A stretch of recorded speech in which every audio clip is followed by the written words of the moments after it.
Welcome, guys, to the year review. Pretty mixed year. We had a couple of defeats in Test series to the West Indies and Pakistan. Made a little bit of headway in some limited overs format stuff where we were competitive at times.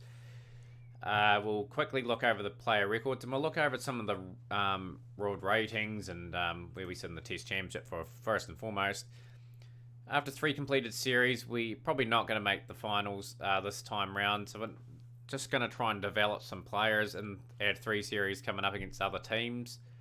So that's my plan. Of course, internationals that just concluded.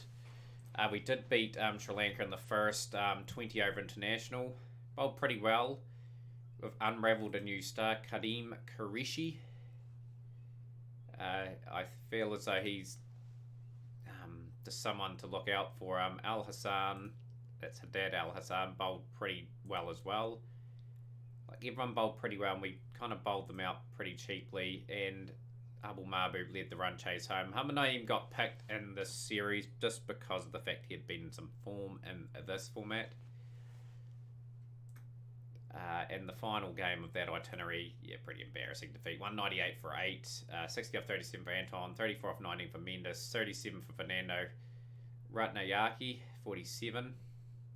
Yeah, then we're bowled out for 93. Pretty average display there. We didn't really need to look. We'll look at the world ratings for now. We're in a very solid spot in Test match cricket in 4th. ODIs, we sit in 10th, but we're not too far away from that little cluster of West Indies, Sri Lanka. We're not far off their ability. In the 20 over internationals, we are pretty much tied with these teams here. We'll hopefully be able to move up at some stage there.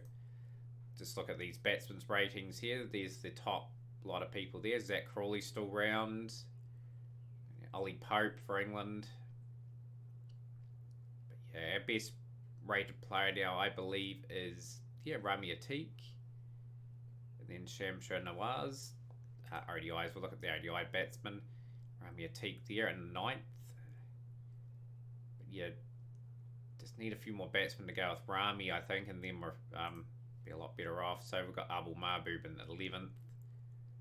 Amazing how Max O'Dowd's kept his rating, and yet he's only played 45 20 over internationals. We'll look at the bowlers. Test matches, of course, Naeem Hassan is number 1. Haddad Al Hassan is 4. That's hence why we're a top 4 side. Some really good bowlers there. One day international ratings sees Haddad in 5th there. Very well played in 12th for the Helder Al Hassan. So those two work well in tandem. 20 over crickets. We have got our best rated player. I love how that guy's name's in capitals. Haddad at 16th.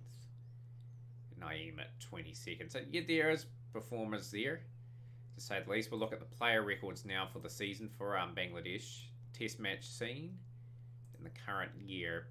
The runs, it was a pretty tough year in terms of Test cricket. Only a couple of batsmen, 3 batsmen averaging over 40, and that was Nawaz, Ghazi, and Atik. Pretty lean years from Mahbub and Mohammad Naeem. Those two are probably on the outer in our squad at the moment. And yeah, we'll look at the it's been a long time since we haven't scored. No one's scored over 1,000 runs for the season either, so that just shows you.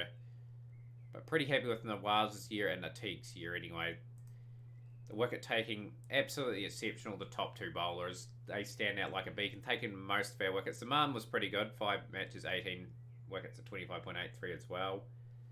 They really stood out amongst the pack, really. But yeah, this man's career is just phenomenal now. 91 matches, 498 wickets at 25.15 in a 10 for this season. Absolutely mind-boggling. Look at the one-day international year now. We had modest success, like we're really fought hard in some of those series. But yeah, as you look at Atik, 865 runs at 54.06, and then a few other batsmen averaging in the mid-30s.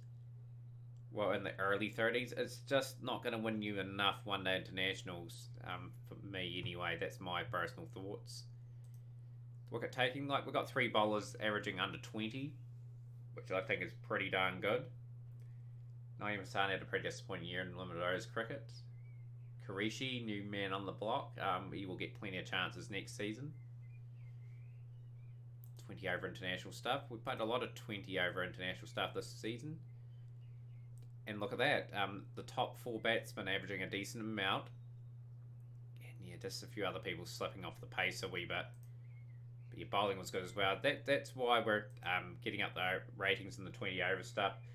There's still a lot of work to do on this career mode. This is a very long save, and it will continue to be a long save and a long career mode for everyone to enjoy. We just got to keep pressing up these ratings. I want to win at least something in this career mode, at least, and we'll keep working our way towards that. But join us again for another episode, guys. Hope you like the wee review there. Next season will be tough. I will say very tough, just because we'll be developing some new players. I think Abul Mahbub and Muhammad Naeem only be picked if they're in fantastic domestic form. So there's a couple of spots available in that batting order, and of course the bowling as well. There'll be some new players being put in for the test there. So very exciting season coming up, at least for you guys.